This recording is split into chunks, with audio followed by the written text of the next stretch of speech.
Hello? Anyone in there? No sense of humor. Ah, the strong and silent type, eh? Think you're safe behind that mask? Give me 20 minutes and a can opener, and I'll have you whimpering like a schoolgirl. You might like it. That's enough, patient. Guard, leave us. Yes, sir. Good afternoon. My name is Professor Hugo Strange, and you are... Two-Face. Catwoman. Batman. We can play these games as long as you like. Great. I love games. Not in my facility, you won't. I am offering you this opportunity to make a deal. I am fully aware of your condition. The last thing you have is time. But I can make your final days more comfortable. And in return, I'd be giving you... I wish to study you. I need to know why you are the way you are. I don't have long, Doc. You're going to need more than some psycho mumbo-jumbo to get to the bottom of what's wrong with me. Oh, I have more than that. Much more. So, do we have a deal?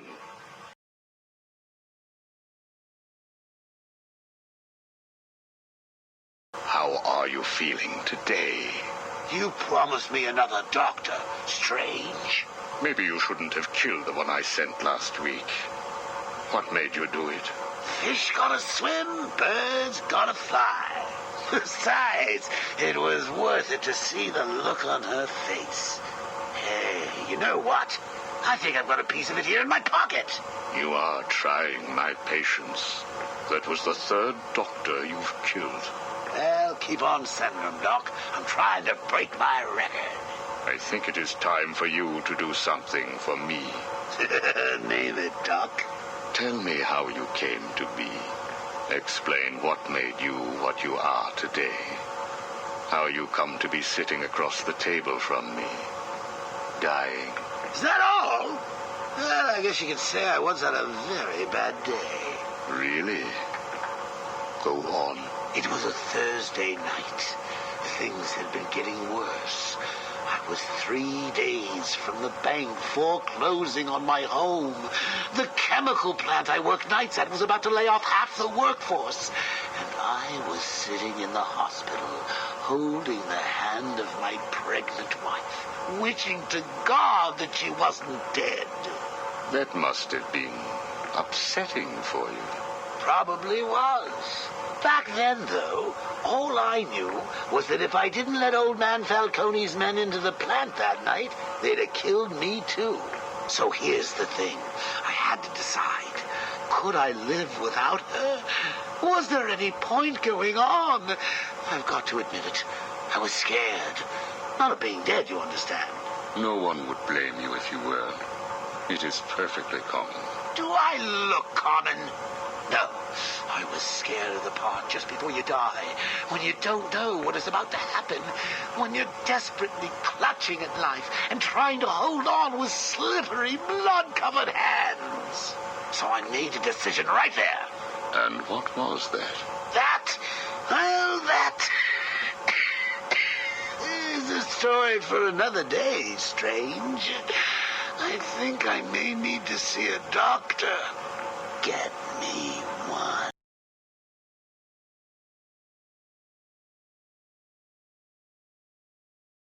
You were telling me about the night your wife died. Oh, no, Hugo. As I recall, I was waiting for you to send me another doctor. We both know I have sent you 3 more doctors. Did you? Yes. One was left dismembered outside the elevator to my office. The other 2 have not been seen since they were sent to you. How careless. Listen, Doc. Professor. Okay, Professor. I'll give you a little more. I just hope you're taking notes. It's the day after, and I'm standing in the freezing rain, just staring at the chemical plant, feeling numb. Jeannie was dead. It didn't seem real. I can remember the day I first met her. Her infectious smile as I told her bad joke after bad joke. How, even after living with the pathetic wretch I was, she still wanted my child. And then they arrived. Reality's way of yanking me another wedgie. Falcone's men told me to cheer up. He said, things could be worse. I asked him how. He grabbed me by the collar, pulled me close. He'd been eating garlic, and each word stank as he threatened to perform oral surgery on me with a nail and a brick. Creative guy. They hand me a box. I remember thinking it was heavy. Was it a bomb? A gun? I'd never used a gun before. Were they that heavy? And what was in the box? How's that doctor coming along? I'll get you one. And when you do, I'll tell you the rest.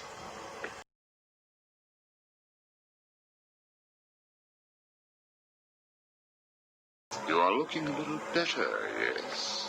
Well, I have my good days and bad days, but I do try and start each one with a smile. Are you ready to continue your story? Yeah, why not? So where was I? The box. Ah, yes, the box. So there I was, tearing open this box, expecting the worst.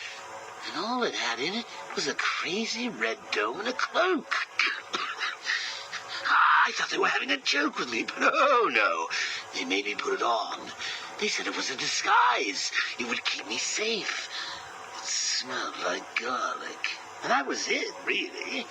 I was dressed up like a spaceman, barely able to see, trying to break into the one place in this town that had given me a job.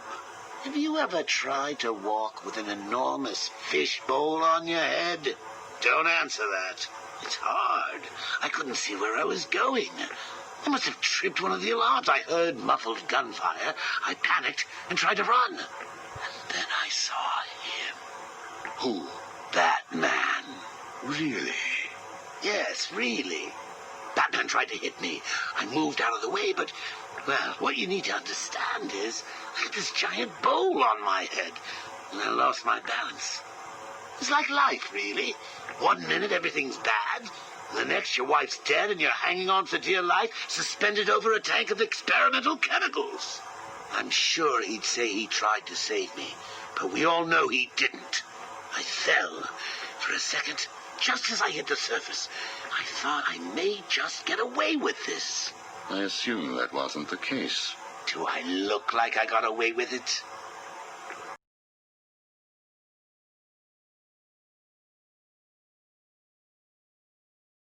I was drowning.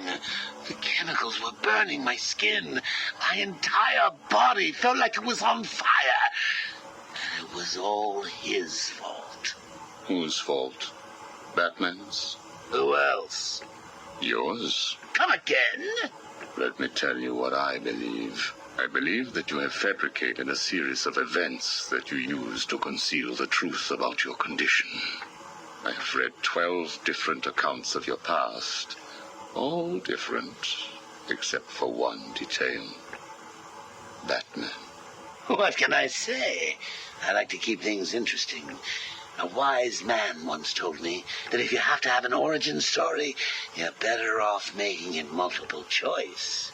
And never facing up to the truth of what happened. What you did. How you got here. Oh, I know exactly how I got here.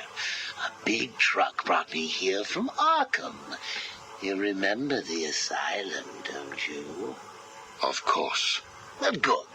Because I'd hate to think that I'd fabricated seeing you watching me in my cell all those times. Excuse me? Hugo, you merry maniac. You were obsessed with me. You all were trying to get in here. Next thing you'll tell me it wasn't you who sent old Sharpie over the edge. Nice work, by the way. Thank you. So here's the thing. If you want to make sure that no one else finds out about your past, you should stop poking your nose into mine. Oh, and send me another doc, Doc. I think I need a second opinion.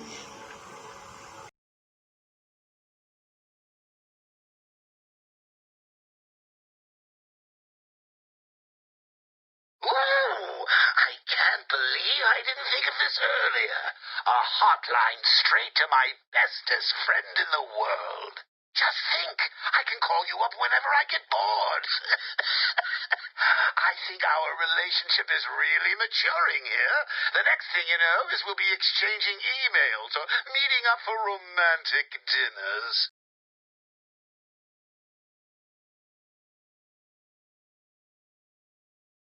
You have one missed call. Ring, ring. I was just remembering when it first occurred to me. It was about 6 months after you left me on that rooftop back at the asylum. As the bones knitted back together, I had plenty of time to think. So how do you keep a secret from the world's greatest detective? Well, do you know? It's easy. You stick it right in front of him, right under his long, pointy nose, and wait.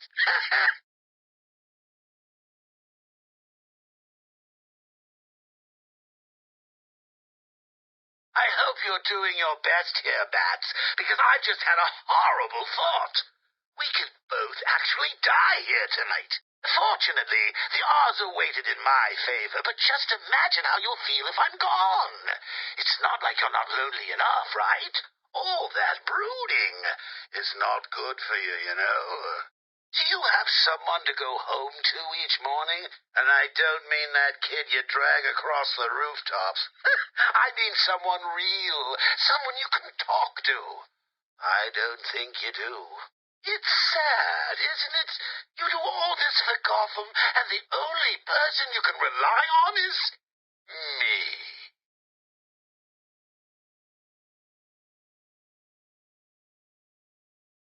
You have one missed call. Hey, been missing you. Get back to me. Laters.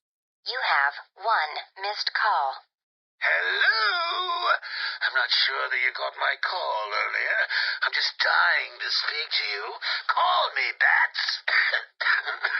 You have one missed call. Bats?